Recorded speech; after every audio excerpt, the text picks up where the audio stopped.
एक व्यक्ति प्रचुर मात्रा में धन की तलाश में निकले। धन को खोजते खोजते वो एक राजा के राज्य में आए। राजा खड़े होकर दीवार बनवा रहे थे, अचानक दीवार गिर गई। तब इस व्यक्ति ने, इस सज्जन ने राजा से कहा, राजन, क्या आप जानते हो कि महान खजाना कहाँ मिलेगा? राजा ने कहा, खजाना तो दूर की बात, आप पहले मुझे बताओ कि ये दीवार बार बार क्यों गिरती है? क्या आप मेरी सहायता कर सकते हो इस दीवार को बांधने में? सज्जन ने हाथ जोड़ लिए, कहा कि मैं प्रयास करता हूँ, अगर पता पड़ेगा उत्तर तो अवश्य आपको बताऊंगा। आगे गए, एक कछुए को मिले और वो कछुआ पानी में तैर रहा था। कछुए ने व्यक्ति को देख के कहा कि आप कुछ बता सकते हो कि इस शीतल जल में निरंतर तैरते हुए भी मेरे अंदर इतनी गर्मी क्यों? तो सज्जन ने कहा, मैं तो खजाना ढूंढ रहा हूँ, अगर ढूंढते ढूंढते ये उत्तर मिल गया आपको बता दूंगा। आगे चले, आगे चलकर एक विशाल वृक्ष के नीचे आए और उस वृक्ष के फल को जब चखा तो बड़ा ही कड़वा था। वृक्ष को गालियां देने लगे, अरे आपसे तो मीठे फल मिलने चाहिए, इतने कड़वे फल क्यों? वृक्ष ने कहा कि मैं भी नहीं जानता, बारंबार लोग आते हैं और मुझे दुत्कार कर जाते हैं। ये न के न प्रकारेण, अगर आप मेरे फलों को मीठा कर दो तो मैं बड़ा कृतज्ञ हो जाऊंगा। सज्जन ने कहा, मैं तो खजाना ढूंढने जा रहा हूँ, खजाने के साथ साथ अगर ये उत्तर मिल गया आपको अवश्य बताऊंगा। आगे चल के गए, एक संत महात्मा ध्यान में लीन थे। संत महात्मा को प्रणाम किए। महात्मा ने कहा, बताइए मैं आपकी क्या सेवा करूं? सज्जन ने कहा, महात्मा जी, मैं खजाना खोज रहा हूं, खजाना कहाँ मिलेगा? महात्मा ने कहा, जिस मार्ग से आप आए, जिन लोगों को मिले उसी मार्ग पे चलते चले जाओ, खजाना मिल जाएगा।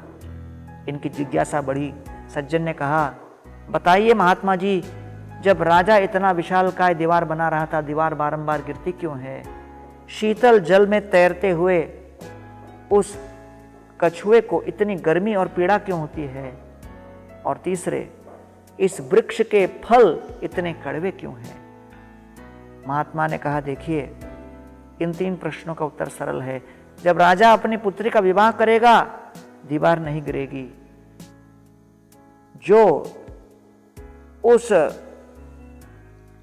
कछुए के अंदर ज्ञान है, जब वो कछुआ वो ज्ञान दूसरों में वितरित करेगा, कछुए की पीड़ा दूर होगी। और जब उस वृक्ष के नीचे छुपा हुआ खजाना कोई लूटेगा, तब वृक्ष के फल मीठे होंगे। ये सुनकर बड़े प्रसन्न होकर सज्जन वहां से मुड़े। सबसे पहले वृक्ष के नीचे खजाना निकाला।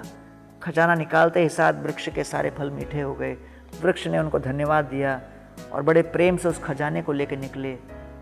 जब उस कछुए के पास आए, कछुए को कहने लगे, आपके अंदर जो ज्ञान है वो दूसरों में वितरित करो, तब आपकी पीड़ा दूर होगी। कछुए ने तुरंत ज्ञान देना आरंभ किया, शीतलता अनुभव किए। फिर राजन के पास आए। राजन ने कहा, अरे पता पड़ा क्या, मेरा दीवार क्यों गिरता है? उन्होंने कहा, राजन, जब आप अपनी पुत्री का विवाह करोगे, दीवार गिरना बंद हो जाएगा। राजन ने कहा, अच्छा, किससे प्राप्त हुआ?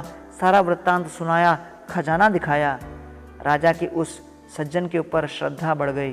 कहा, तुमसे अधिक बुद्धिमान तो दूसरा कोई मुझे व्यक्ति मिलता ही नहीं, आप ही सुयोग्य पात्र हो मेरी पुत्री से विवाह करने के लिए। ऐसा कह के उनका विवाह करा दिया।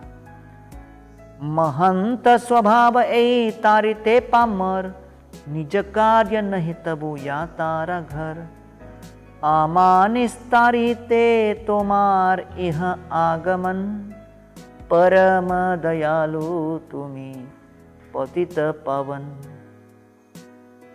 चैतन्य चरितामृत वर्णन आता है कि संत महात्मा जब भ्रमण करते हैं तो उस भ्रमण के पीछे मूल कारण है अनुकंपा, करुणा। उसी प्रकार जैसे ही हम सत्संग प्राप्त करते हैं, उस सत्संग के प्रभाव से हमारे हृदय का सारा अज्ञान नष्ट हो जाता है, तिरोहित हो जाता है और हम वास्तविक ज्ञान और कृष्ण भक्ति अनुभव करने लगते हैं।